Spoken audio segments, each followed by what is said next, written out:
Nós estamos sobre o tema anual chamado honra, o caminho do alinhamento espiritual. Deus, Ele está alinhando a nossa igreja. Ele está alinhando mesmo, Ele vai mexer com as estruturas. Ele vai mexer dentro da sua casa. Ele vai mexer, porque a palavra do Senhor, Ele diz que o reino dEle é justiça, paz e alegria no Espírito. Mas a palavra de Deus diz que essa paz, quando Ele diz bem-aventurados são os pacificadores, Ele diz que o pacificador, que é a paz dele, ela caminha no meio de confrontos. Muitas vezes, para ter paz, você precisa se posicionar e confrontar. Senão você se torna um mantenedor da paz. E o mantenedor da paz, ele não ministra a paz. Ele simplesmente concorda com aquilo que está acontecendo de errado para manter a paz. Mas o pacificador não. O pacificador, ele chama a existência a palavra de Deus e diz: senta aqui e vamos conversar, para ver se a minha vida e se a sua vida está alinhada com o Senhor. Nós precisamos entender isso. Então Deus, nessa mensagem do ano de 2026, honra o caminho do alimento espiritual, que está lá em 1 Samuel capítulo 2, versículo 20, aonde ele diz, a quem me honra, eu honrarei. Essa palavra, ele está num contexto de uma família que desonrou ao Senhor, de uma família sacerdotal, de uma família conhecedora da palavra de Deus, de uma família que ministrava ele como sacerdócio ali, como sumo sacerdote, e os filhos como sacerdote daquela casa. Nós estamos falando ali de Ófnis e Finéias, nós estamos falando de Eli, do sacerdote Eli. Ele chegou até a confrontar os seus filhos, mas ele não tomou uma decisão. Ele não confrontou a indecisão. Ele continuou deixando os filhos fazer o que quisesse dentro de casa e também na casa do Senhor, desonrando a presença de Deus, desonrando a palavra de Deus e principalmente desonrando a aliança do Senhor. Deus, ele estabeleceu duas alianças. A primeira aliança com o povo de Israel e a segunda aliança em Cristo Jesus, porque Deus amou o mundo de tal maneira que derramou o seu sangue. A primeira aliança, ela foi também ministrada com sangue. A segunda aliança ministrada agora de uma vez por toda, um sacrifício só, ministrada com o sangue de Jesus, para a minha vida e para a sua vida. Nós precisamos honrar a presença do Senhor. Nós precisamos entender que nós não podemos andar nessa aliança sem temor de Deus.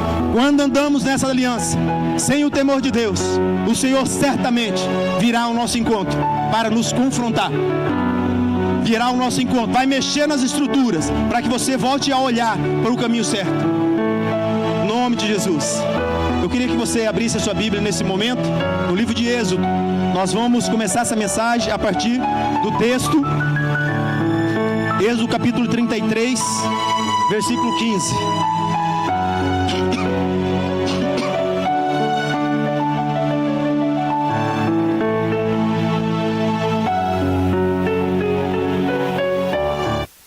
A série desses dois bimestres, a série número 1, é a essência da honra.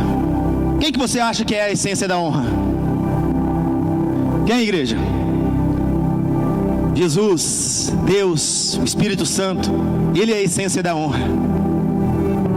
Em 1 Pedro 2,17, ele diz para nós: honrai a todos, honrai aos irmãos. E quando ele fala irmãos, irmãos da comunidade, irmãos da igreja, porque a palavra de Deus, ele fala que quando a igreja ela está em unidade, a mesma palavra, o mesmo pensamento, o mesmo espírito, o poder de Deus, ele vem sobre a igreja. E é por isso que ele declara que a igreja é um exército e as portas do inferno não prevalecem contra ela, porque nós estamos todos armados pelas armaduras espirituais de Deus, amém? Mas se não tem unidade, não tem exército. Se não tem unidade, não tem presença de Deus, porque nós estamos fora de um princípio. É como a lei dos mandamentos: se você quebra um princípio, você quebrou todos os princípios. Mas Deus, no Antigo Testamento, Ele institui as leis, os 10 mandamentos, e Ele entrega as 2 tábuas dos testemunhos para mostrar: olha, essa aqui é a lei que aponta o seu pecado. Mas desde Gênesis, Ele está dizendo para mim e para você: virá um que pisará a cabeça da serpente. Deus, nos tempos, nos séculos, Ele tem se apresentado ao mundo até chegar em Jesus. E quando Jesus voltar, Ele chama de plenitude dos tempos. Seremos realmente como nós deveremos ser. Ainda nós estamos nesse corpo que sofre as variações do tempo, que sofre, na verdade, a influência do pecado, mas o que sustenta, na verdade, você nesse mundo é a essência, é a presença, é a palavra, é a oração, é estar em Deus alinhado com a sua palavra. Amém, queridos? O tema dessa mensagem é honrando a presença de Deus. Honrando a presença de Deus. Este é o primeiro altar. Olha o que a palavra de Deus diz em Êxodo. Êxodo capítulo 15. Êxodo capítulo 33, versículo 15. A Bíblia diz assim: Moisés, ali assustado, desesperado, porque ele estava em uma condição de adoração, ele estava em uma condição de reconhecer, o caminho do Senhor e ouvir aquilo que Deus estava falando. Deus manda ele subir ao Monte Sinai, porque Deus queria escrever as tábuas dos testemunhos. Depois que ele já havia entregue os 10 mandamentos, ele escreveu ali, provavelmente, como o povo deveria caminhar. E ali Moisés estava. Mas chega um momento que Deus ele manda Moisés descer muito rápido, depressa, desce depressa daqui, vai embora daqui agora, Moisés, porque o teu povo, ele não falou o meu povo, ele falou o teu povo, ele pecou contra mim, ele pecou. Mas em um determinado momento Moisés, ele se coloca diante de Deus e começa a interceder pelo povo. A palavra diz que quando Deus estava irado e queria matar o povo, ele expressa e diz isso no versículo 15 de Êxodo 33: se a tua presença não for comigo, não nos faça subir daqui. Senhor, se a tua presença ela não está comigo, não me faça subir daqui. Moisés não queria avançar sem a presença de Deus. A honra, irmãos, começa com a reverência. A única maneira de andarmos em verdade ou em verdadeira honra é honrando a Deus em primeiro lugar. Precisamos honrar a presença de Deus com o nosso tempo. Precisamos honrar a presença de Deus com prioridade. Precisamos priorizá-lo. Precisamos priorizá-lo também em santidade. Então, tempo, prioridade e santidade são frutos da submissão e da obediência. Pastora Nathalie, no próximo domingo, não perca, no nome de Jesus, porque Deus vai continuar alinhando as nossas vidas como igreja. Ela vai ministrar sobre submissão e obediência através da honra. Então Moisés, ele diz: se a tua presença não for comigo, não nos faça subir daqui. Quantos de nós, irmãos, não planejamos, não sonhamos, não fazemos, não compramos, não tomamos decisão sem a presença de Deus? Tomamos muitas decisões difíceis sem a presença de Deus. Nós nem queremos parar para pensar se está alinhado com a palavra.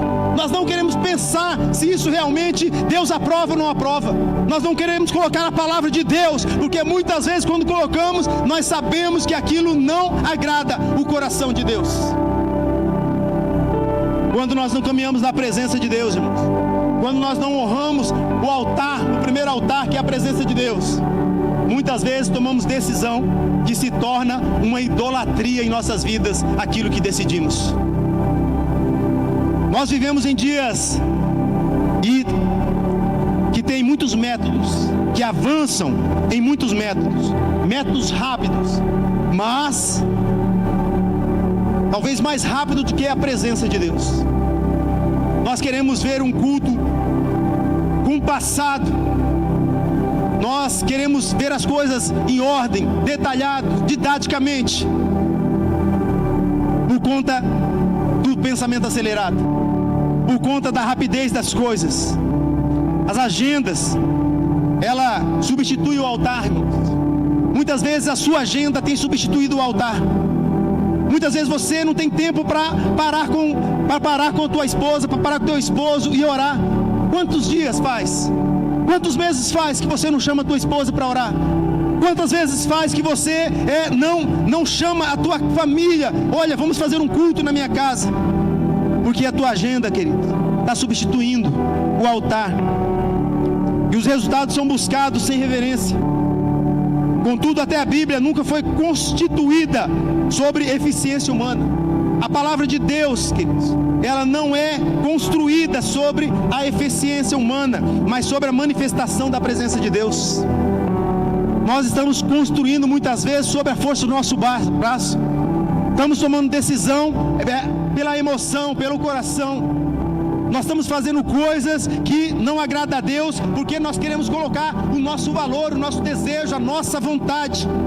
E a palavra de Deus diz que nós devemos buscar o reino de Deus e a sua justiça, e as demais coisas vos serão acrescentadas. E vos serão acrescentadas porque, na verdade, ela primeiro tem que ser alinhado em Deus, para depois Deus falar assim: olha, esse é o caminho. E muitas vezes você não se alinha em Deus e toma a sua própria decisão. Amém, queridos? Desde o Éden, a Nova Jerusalém, o fio condutor da redenção é Deus que deseja habitar com o seu povo. Moisés compreendeu algo que muitos líderes, muitos cristãos e igrejas ignoram: não vale a pena avançar sem Deus. Não vale a pena, irmãos, conquistar a terra prometida sem Deus. Talvez o seu projeto é uma terra prometida e você está indo a todo custo. Talvez a sua decisão é realmente um projeto que você está avançando sem Deus, e você quer isso a todo custo. Mas quando o povo ele se levanta a tenda sem a presença de Deus, irmãos, a palavra de Deus vai dizer que todos eles morrem no deserto. Sabe quem entra? A geração anterior, os filhos. Mas aqueles que saíram do Egito morreram no meio do caminho. Mesmo Deus fazendo sinais, mesmo você já sabendo que Deus já fez algo na sua vida, já fez algo na sua história, já chamou você das trevas para a maravilhosa luz, mas você ainda, por conta das suas escolhas e do tempo de afastamento de Deus, o seu coração esfriou. Irmãos, nosso coração só aquece em Deus quando nós buscamos. Quando ele diz ali em Mateus capítulo 5, a respeito da oração, a respeito do jejum e a respeito da esmola, ele diz assim: Jesus, quando orares, quando jejuares, quando der esmola, o que Deus está falando? O que Jesus está dizendo? Ele está dizendo que essa precisa ser práticas espirituais das nossas vidas. Mas quando você não tem essa prática, eu vou falar para você o que perece. A tua casa perece, teus filhos perecem, a igreja perece, começa a virar um caos em todas as áreas, porque não tem renovação da mente, porque não tem adoração, porque não tem busca pela presença de Deus, não tem linguagem espiritual, não tem o amor de Deus transformado pela palavra em nós, e aí tudo começa a se perder. Deus, Ele nos chama para não avançar sem a sua presença. Amém? Amém, queridos? Você já parou para pensar que Deus não exige adoração dos seres humanos por necessidade de ser louvado? E sim porque a adoração aprofunda o nosso relacionamento com Ele e faz parte da nossa realização pessoal. Quando você avança para a terra prometida sem Deus, você não avança e você não tem prazer. Mas quando Ele estabelece uma terra que mana leite e mel. E não é isso que você busca, e não é isso que buscamos. Nós não buscamos paz, nós não buscamos alegria no Espírito Santo, nós não buscamos a comunhão com Deus, nós não buscamos que Deus nos estabeleça em terras verdejantes, em pastos verdejantes, irmãos, de águas cristalinas. Mas eu digo para você que se Deus não estiver, você não vai ter realização pessoal. Talvez você até sinta por um tempo, mas isso passa. Somente quando dedicada a Deus, a nossa honra transcende e se converte a Deus. Só quando você dedica a honra de forma consciente. Este sermão, querido, nos chama a retornar ao primeiro altar, o lugar onde a presença de Deus é honrada com reverência. Estou falando com a reverência através do tempo que você se dispõe a Ele, da prioridade que você dá a Ele e da tua santidade. Irmãos, quando os anjos, Ele ministra nos céus, e você já leu essa passagem no Antigo Testamento, os querubins, os serafins, os anjos ali, a Bíblia nos mostra que eles não têm vocabulário diferente. Ele fala: santo, santo, santo, santo é o Senhor dos exércitos. E ele fala aquilo ali de várias vezes, de várias formas. Eu não sei se você já experimentou a presença de Deus, mas quando você está nela, você perde esse vocabulário. Você só quer chorar, você só quer dizer sobre a santidade dele. A palavra de Deus diz que a santidade de Deus, queridos, ela é a essência de todos os seus atributos. Ele é santo por excelência. Ele é santo na sua identidade máxima. Por isso que quando Aio e Uzá, ele leva a arca da presença, de qualquer forma eles morrem, porque tocou na arca de qualquer maneira, porque tocou na presença de qualquer maneira, tocou na presença em pecado, tocou na presença sem reverência, tocou na presença e não deu tempo, nem deu prioridade para organizar a forma correta de entrar na presença. Nós precisamos entender que o Senhor nos chama para ter reverência com a sua presença, que é o primeiro altar. Amém, queridos?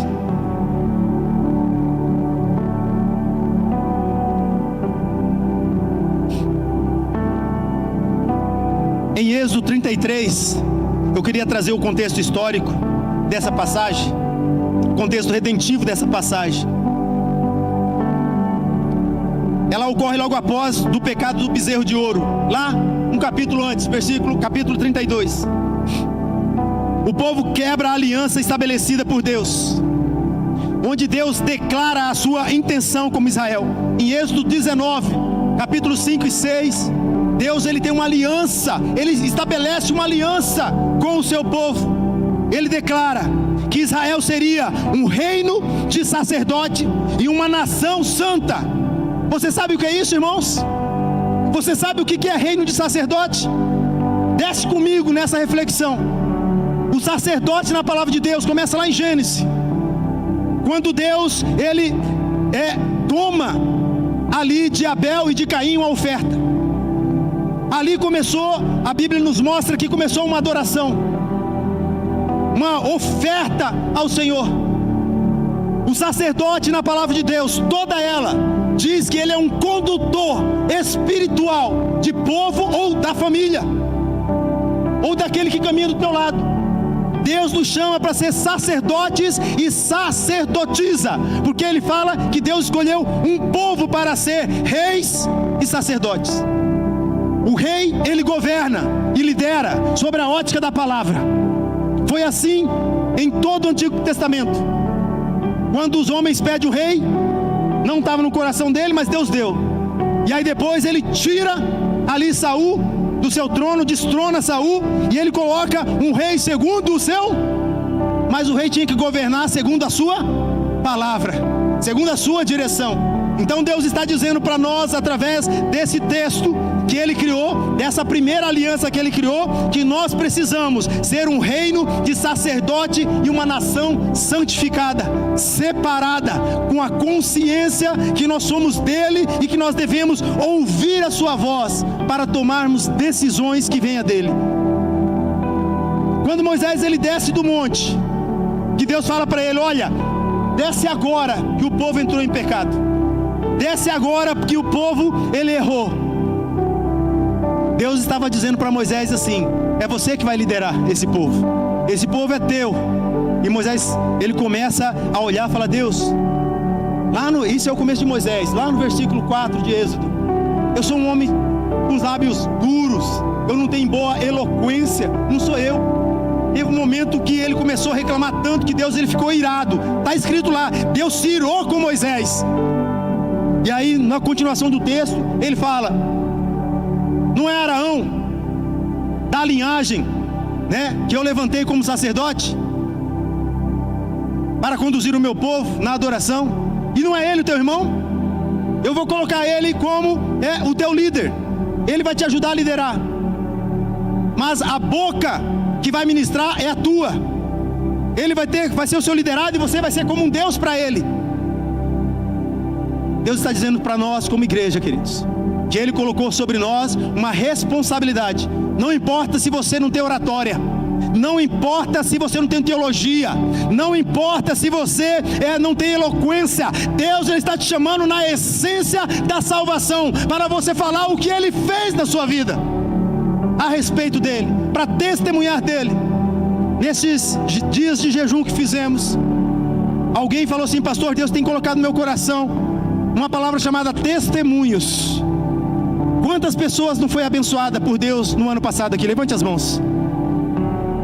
Eu quero te perguntar, quantos vieram testemunhar a respeito das bênçãos de Deus?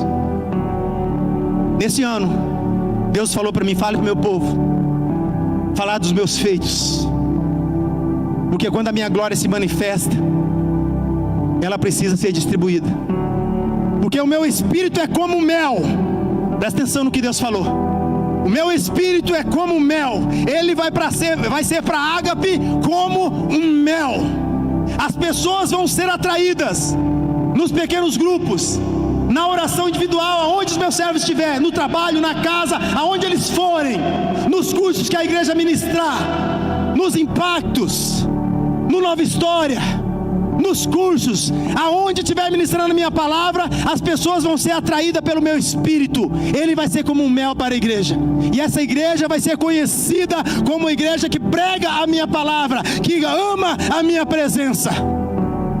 Deus falou muito forte isso no meu coração.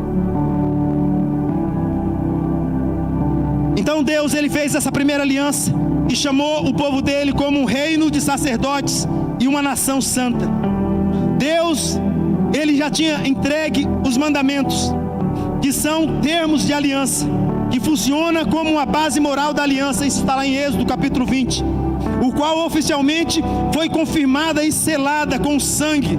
Está lá em Êxodo 24, versículo 8, que diz assim: então Moisés, ele toma o sangue e ele asperge sobre o povo. Imagina que seja nós. Ele asperge sobre mim e sobre você. O sangue de Jesus, ele foi derramado por mim e por você. O sangue de Jesus, ele nos purifica de todo o pecado. O sangue de Jesus, ele nos tira das trevas e nos transporta para a sua maravilhosa luz. O sangue de Jesus perdoa todos os seus pecados. O sangue de Jesus, ele faz com que você entre em salvação eterna. O sangue de Jesus, ele expulsa demônios.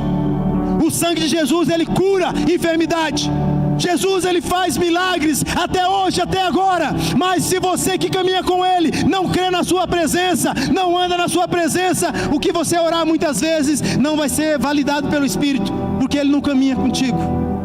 Talvez ele esteja no seu coração por conta do cumprimento da palavra em você aceitar Jesus, mas você não flui no enchimento do Espírito, como a palavra diz. A palavra de Deus, ele diz que nós devemos nos encher do Espírito Santo de Deus. Não se embriague com vinhos, mas enchei-vos do meu Espírito. Enchei-vos do meu Espírito. E quando eu e você somos cheios do Espírito Santo, irmãos, nós libertamos pessoas de cativeiro. Satanás não chega na nossa tenda, porque a palavra dele diz que nem peste, nem praga, nem seta que voe ao meio-dia chegará à tua tenda. Sabe por quê? Por conta da presença de Deus na tua casa, por conta da presença de Deus na tua vida, por conta da presença de Deus no seu coração, por conta da palavra que você carrega. Porque quando você tem palavra, você devolve para Satanás. Porque muitas vezes Satanás, ele quer que você transforme pedra em pão, e Deus está falando para você: não é tempo de comer pão, é tempo de jejuar. Então não transforma agora. É tempo de buscar a minha face. E foi por isso que ele deu a resposta para Satanás.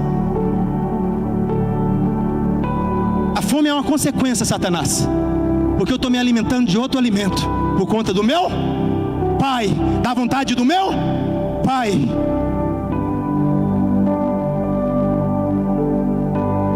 Então Moisés faz o rito de selar a aliança. Ele asperge o sangue da aliança sobre o povo que o Senhor fez, da aliança que o Senhor fez com o povo, segundo todas essas palavras. Eu quero dizer para os irmãos, mas quando o povo peca fazendo o bezerro de ouro, nesse cenário, Deus declara que envia um anjo, mas não iria pessoalmente com ele. Irmãos, presta atenção no que eu vou te falar. Nesse contexto, Deus estava tão irado com o seu povo, que ele falou: eu não vou andar no meio de um povo rebelde, não vou andar no meio de um povo que carrega iniquidade, que carrega idolatria. Irmãos, qual é a terra prometida que você está indo, que está te afastando das promessas de Deus? Que bezerro de ouro você tem se levantado, que está causando a ira de Deus sobre a sua vida, irmãos? Qual é o bezerro de ouro que você pediu para fazer? Que pediu para sua carne fazer? Qual é esse bezerro de ouro? A palavra de Deus diz que Deus estava injuriado e falou: Moisés, esse é o teu povo, não é o meu povo. E aqui está a crise. Terra prometida sem a presença de Deus.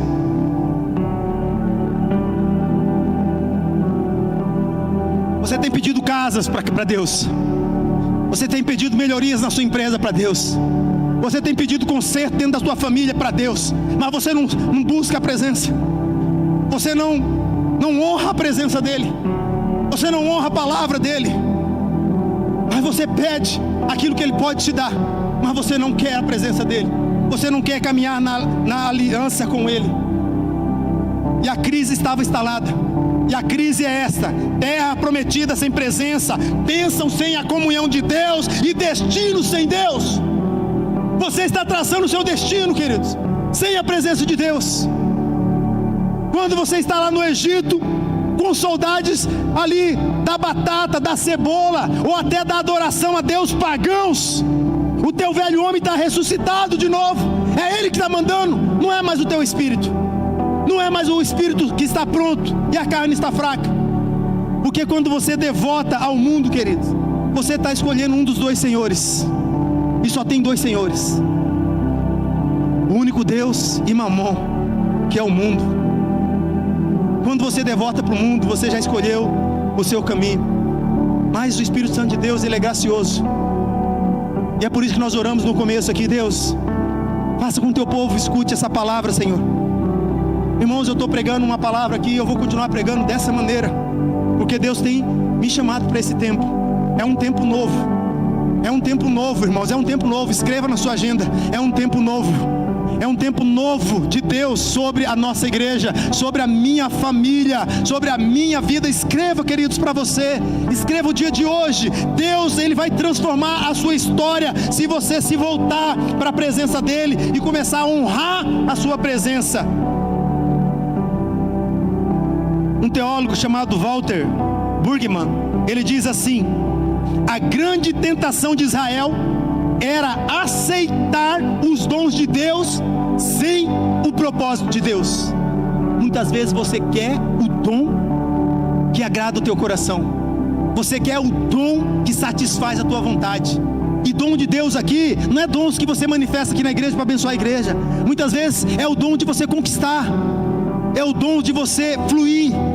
É o dom de você abrir portas de trabalho na empresa, de projetos. Mas você quer isso, mas você não quer pagar o preço de continuar na presença dEle. É aquilo que a pastora Deise ministrou. Quantos jovens, quantas pessoas nós não sabemos que estão lá fora, no mundo, queridos. E nós caminhamos muito com eles. E nós choramos até agora. E nós de vez em quando encontramos eles nas ruas. E nós falamos: onde você está? Eu não estou em lugar nenhum, pastor, hoje. E a gente vê que eles realmente estão sem nenhum lugar. Mas é um lugar onde não existe presença. Onde não existe a presença de Deus.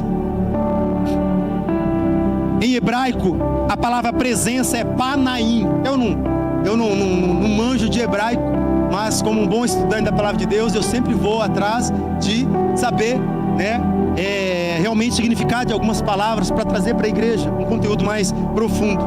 Literalmente significa rosto. A palavra presença significa rosto. Moisés estava dizendo: se o teu rosto não vier conosco, não queremos dar um passo, Senhor, sequer a mais. Se o Senhor não estiver do meu lado. E ali, quando eu estava fazendo essa mensagem, Deus falou para mim no meu coração: lembra dos meus apóstolos? Lembra que quando eu fui aos céus, eles escreveu que eles deixou de registrar na minha palavra que eles me viu face a face. É a mesma coisa. Moisés estava dizendo: Deus, não nos faça subir daqui, não nos faça fazer a tua obra, não me faça sair deste lugar se o Senhor não estiver do meu lado. Mas o seu choro não é esse. Talvez o teu pedido não é esse. Talvez você nem se lembra de Deus. Talvez você nem se lembra de Deus quando realmente você está em angústia, em batalha. E olha para você, irmãos. Você acha que Moisés aqui, ele estava pedindo algo para ele? Não, queridos. Ele estava intercedendo por um povo rebelde, mas que era o seu povo. Ele começa a falar com Deus. E eu fiquei com medo quando eu comecei a ler a Bíblia. Eu fiquei com medo da leitura. Eu comecei a ler, o Espírito Santo começou a me trazer a interpretação da leitura. Ele começou a me mostrar como que era. E eu fiquei com medo da oração de Moisés, porque ele confrontou a Deus. Ele disse para Deus: você tem coragem de falar para Deus isso?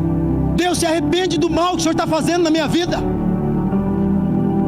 Deus, se arrepende do mal que o Senhor está trazendo para mim. Deus, se arrepende do mal, porque eu estou certo e o Senhor está errado. Você tem coragem de dizer isso, irmãos? Sabe quem tem coragem de dizer isso? Sabe? Aqueles que estão na presença. Aqueles que são amigos de verdade. Aqueles que abrem o coração para o outro amigo chamado Deus, Yahvé, o Todo-Poderoso, o Santo, o Criador dos céus e da terra e de tudo que nela há. Só quem é amigo. Porque Moisés entrou numa posição de discussão com Deus ali e falou: Deus, se arrepende disso, Pai. Sabe por quê? Eu vou te dar um contexto, Deus. O Senhor tirou esse povo da terra do Egito. O que eles não vão falar a respeito de nós? O que eles vão falar a respeito do Senhor? O Senhor nos tirou daquela terra para nos matar. Eles vão tirar sarro do Senhor. O Senhor nos tirou daquela terra para destruir. E Deus, na seguinte leitura, ele diz: eu vou com você, Moisés, e eu também vou fazer aquilo que você falou que eu preciso fazer, me arrepender. E aí eu falei: Deus, não acredito que o Senhor se rendeu a Moisés. Aí eu fui lá para a teologia, irmãos. Eu fui lá para a teologia, para a exegese, para a hermenêutica do texto. Eu fui lá e eu descobri que não foi a vontade de Moisés, foi a graça de Deus. Foi a graça de Deus, porque Ele nos amou antes da fundação do mundo, querido. É a graça dEle.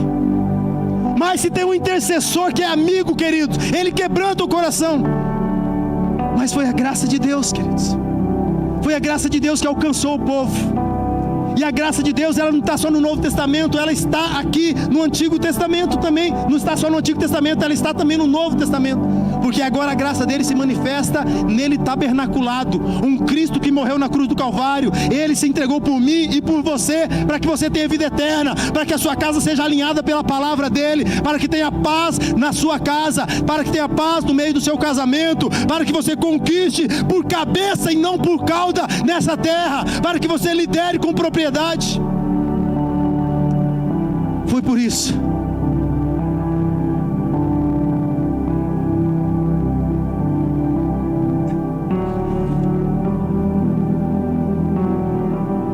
Aleluias.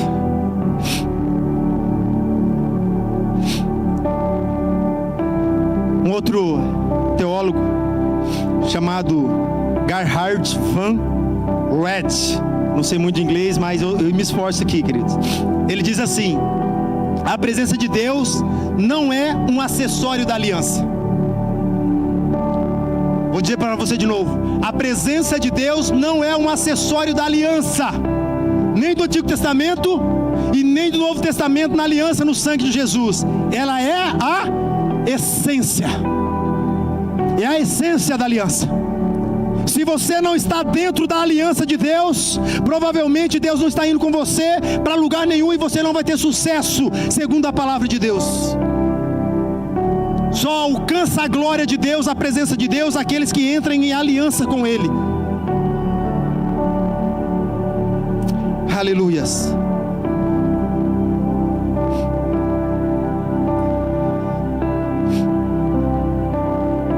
O primeiro princípio aqui dessa mensagem é a honra da presença de Deus, que começa com a reverência.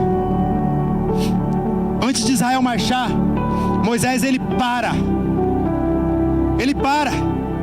está escrito na Bíblia, antes deles desmontar a tenda ali, antes deles montar o tabernáculo de Deus, ele para. A reverência sempre desacelera o homem para alinhar-se com Deus. Ele para então, ele busca Deus, Deus dá a ordem, Deus dá a direção, e ele diz: agora vamos Moisés. E a nuvem sobe, e ele manda desmontar as tendas.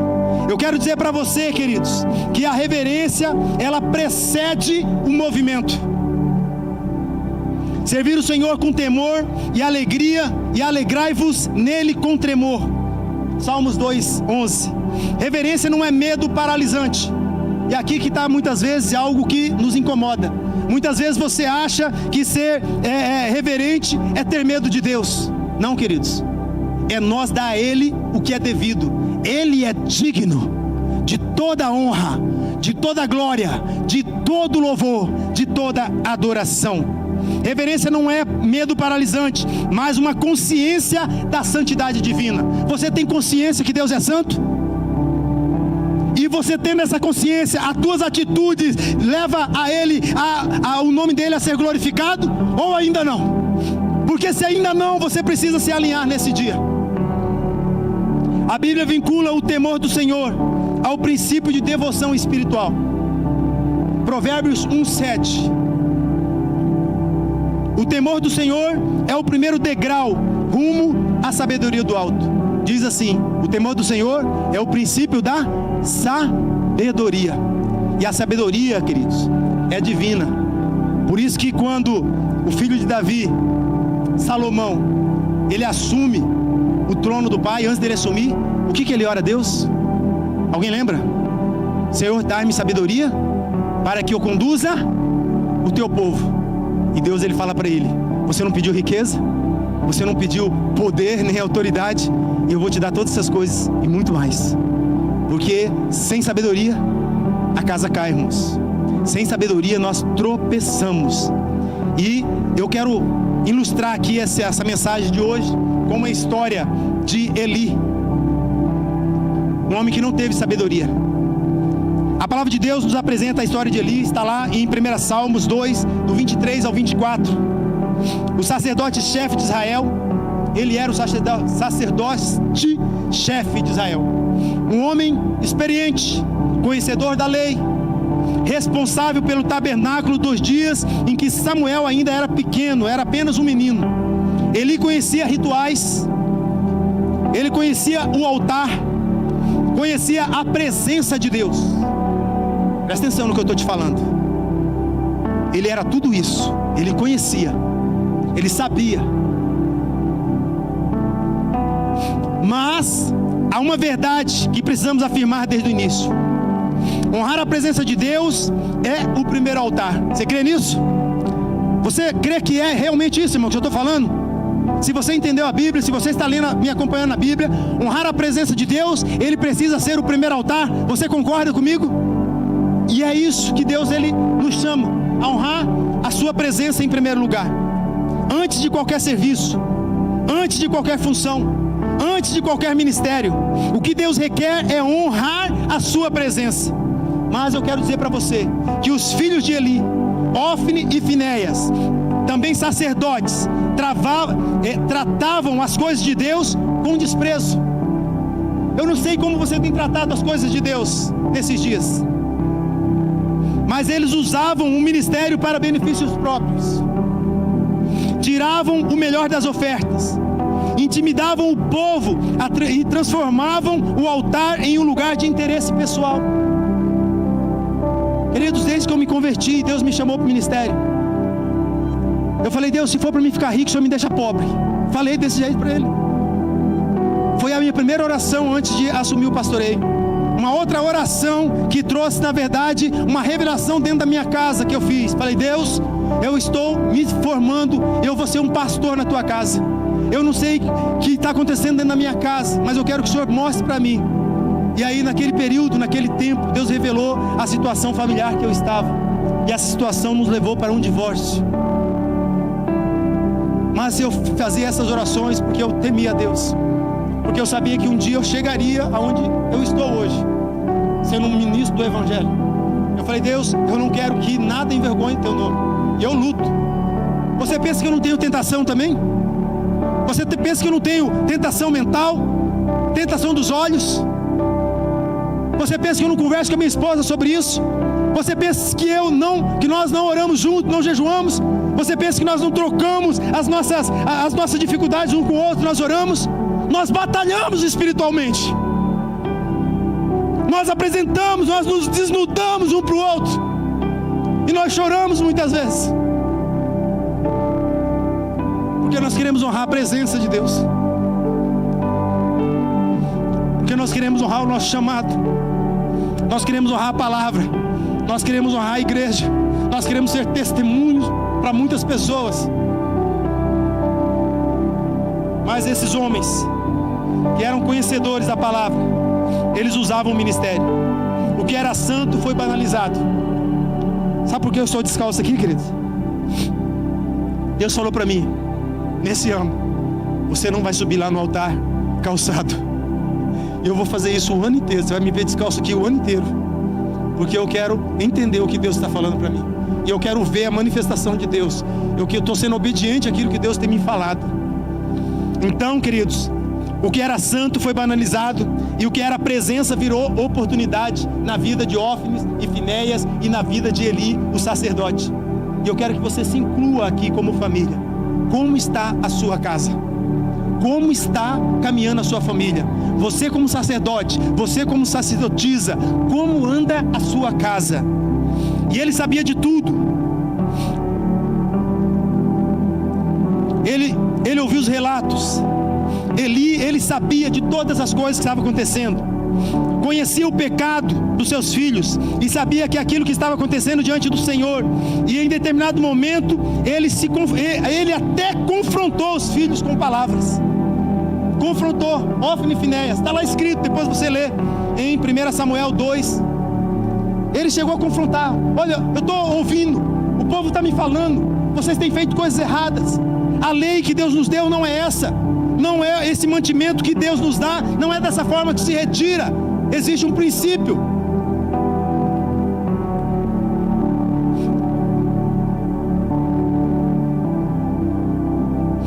Em determinado momento, queridos, ele até confrontou seus filhos com palavras, advertindo-os sobre o mau testemunho. Mas Eli nunca, presta atenção, ele nunca transformou correção em uma postura de decisão. Você lembra que eu falei para você que ser promovedor de paz, na verdade, não é ser mantenedor da paz? O mantenedor da paz, ele não toca no filho, ele não toca na esposa para manter o ambiente, queridos. Mas você está glorificando mais o homem do que a Deus. E foi isso que Deus falou para Eli. Foi isso que Deus falou para Eli: eu estou vindo contra você, porque você honrou mais o homem do que a mim. O teu filho é homem, a tua mulher também é homem, é um ser humano. Você também é homem. Para que haja paz, você tem que trazer o confronto em amor, lógico, mas dentro da palavra. Tanto um como o outro. Tem que alinhar a família, tem que alinhar a casa. Ele não afastou do altar o seu filho, Eli não afastou do altar o seu filho, queridos. Não interrompeu o serviço que eles prestavam. Não protegeu a presença de Deus no altar. Aqui está o ponto sério para nós. Eli continuou permitindo aquilo porque se beneficiava. A sua mesa estava farta também, com as mesmas ofertas corrompidas, porque os filhos traziam para casa. Quando a presença deixa de ser honrada, irmãos, o altar para servir o homem e não mais a Deus, a presença de Deus se esvai. Então Deus envia um profeta com uma palavra dura, e o Senhor relembra a sua fidelidade à casa sacerdotal, mas expõe o coração de Eli. Porque você honra seus filhos mais do que a mim. Deus está falando para nós assim. Por que você honra essa condição mais do que a mim? Por que você está honrando esse negócio mais do que a mim? Por que você está honrando esse serviço mais do que a mim?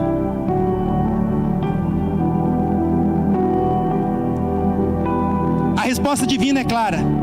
Deus declara que colocaria fim à família de Eli, o sacerdote. Não apenas por causa do pecado dos filhos, mas porque todos desprezavam a sua presença. O juízo não foi exagero, foi consequência. Ofni e Finéias morreriam no mesmo dia, como sinal de Deus, que Deus não negocia a sua honra e também a sua presença. Irmãos, presta atenção. Vamos lá para o Novo Testamento. Deus, ele fala para a gente considerar a bondade dele, só isso? Mas também Deus, ele não muda aqui, irmãos. Deus, ele não mudou. Deus, ele está pedindo um alinhamento espiritual para nós, como igreja Ágape. Você quer ver o fluir de Deus?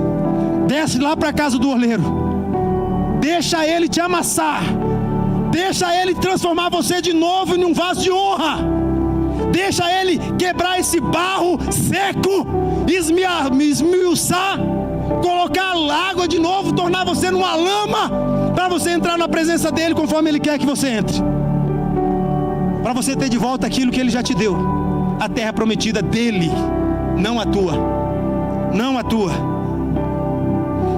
O Senhor não afirma, o Senhor então afirma um princípio eterno: aos que me honram, honrarei, porém os que me desprezam serão desprezados.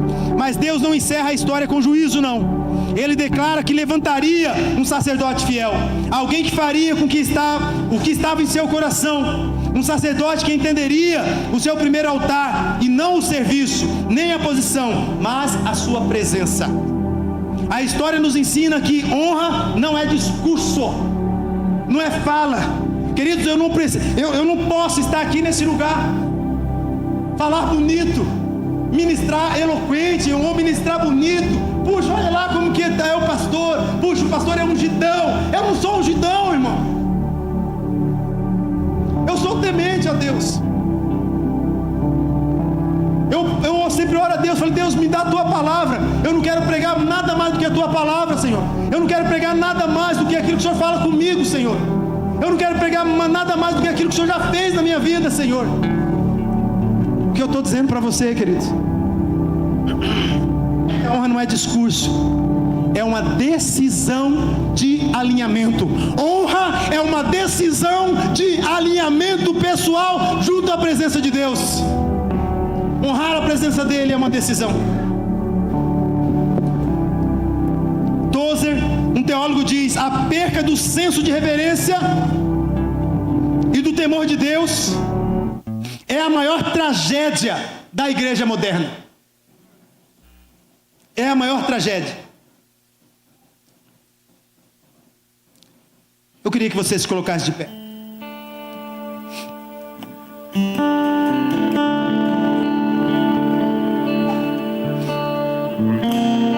O tempo com Deus não é um intervalo da vida cristã, ele é o centro com Deus. Jesus, mesmo sendo Deus encarnado, a palavra de Deus diz que lá em Marcos 1,35 vai dizer que ele, de madrugada,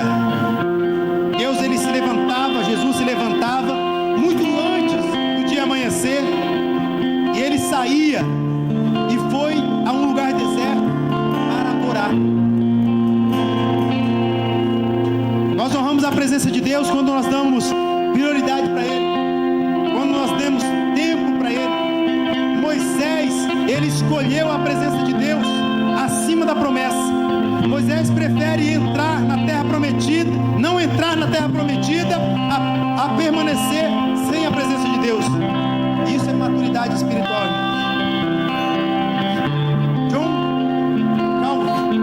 Calvino, teólogo, ele diz assim: o coração humano é uma fábrica de ídolos quando Deus deixa de ser o seu centro.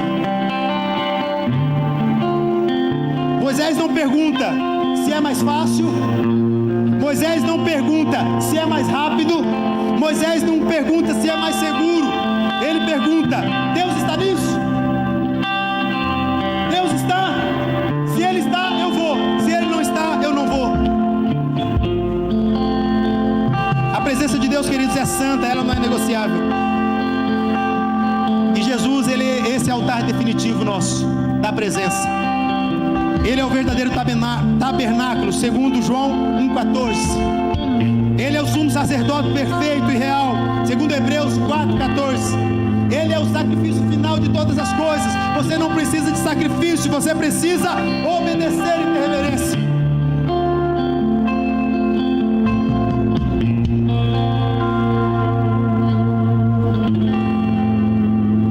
Aleluias. Antes de Moisés ser levantado líder, aconteceu algo na vida dele. Preste atenção, nós já vamos encerrar.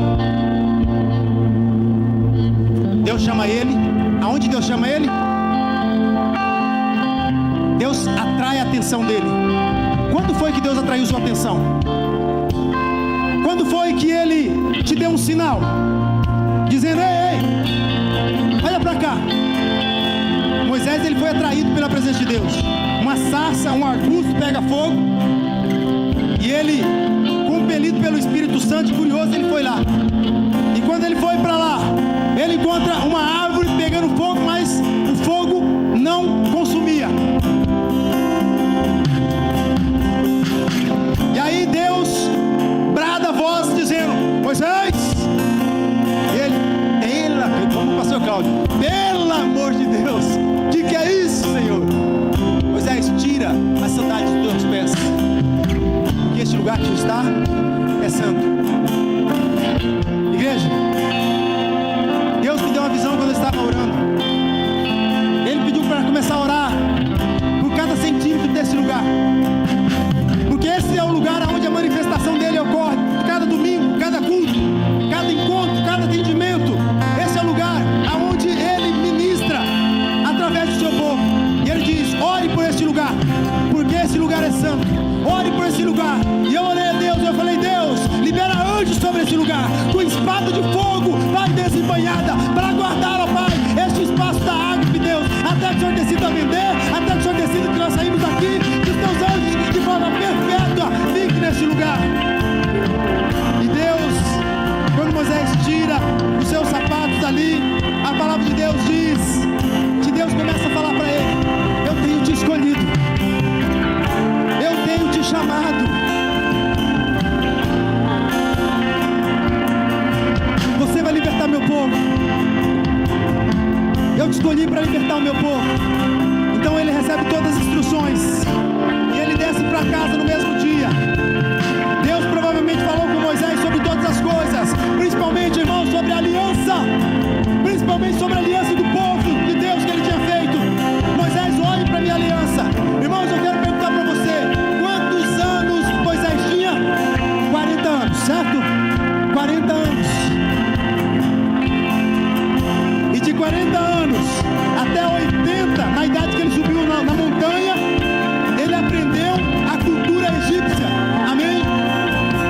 Ele casou com uma mulher chamada Zípora. A mulher era uma mulher midianita. A cultura de Midian, dos midianitas, era uma cultura pagã de adoração. Aí Deus pede para Moisés descer. Moisés desce, fala com Jetro, o sogro dele. Fala: Jetro, eu já não vou mais trabalhar aqui. Eu quero a tua bênção para você me liberar, porque Deus me deu a missão para libertar o povo do Egito.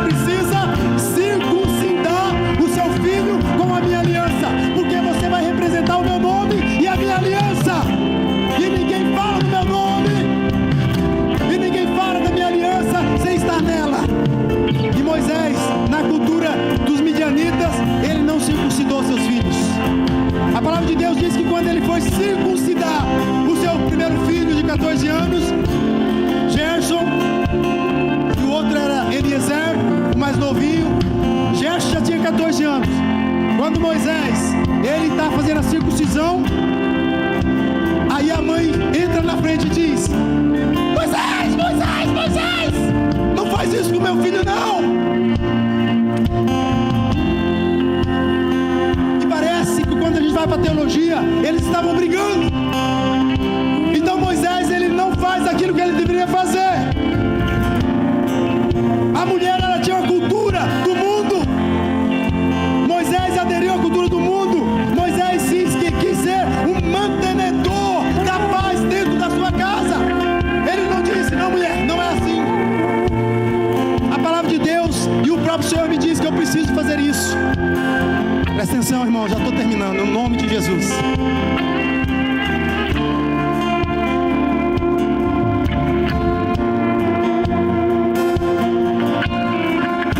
A palavra de Deus diz então que Moisés, ele se tornou um mantenedor da paz dentro da sua casa. Não conversou aquilo que precisava conversar, não se posicionou onde precisava se posicionar, e eles seguiram viagem para o Egito. E a palavra de Deus diz que Deus foi ao encontro de Moisés para matá-lo. E quando Deus se aproxima e a mulher vê a glória de Deus, a presença de Deus, sabendo que a ira de Deus estava sobre o marido dela, ela mesmo pegou uma pedra afiada, pegou um filho, Gerson, baixou ali a sua vestimenta, tirou ali o seu órgão genital, cortou o prepúcio do seu pênis ali e jogou aos pés, até tocar nos pés de Moisés.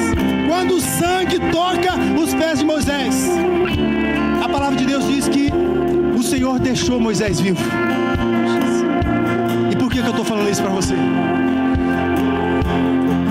Se você está na presença de Deus desalinhado, se você está na presença de Deus fora da aliança da cruz, se você está servindo Deus fora dessa aliança, queridos, Deus está vindo aos nossos encontros. Eu falo por mim.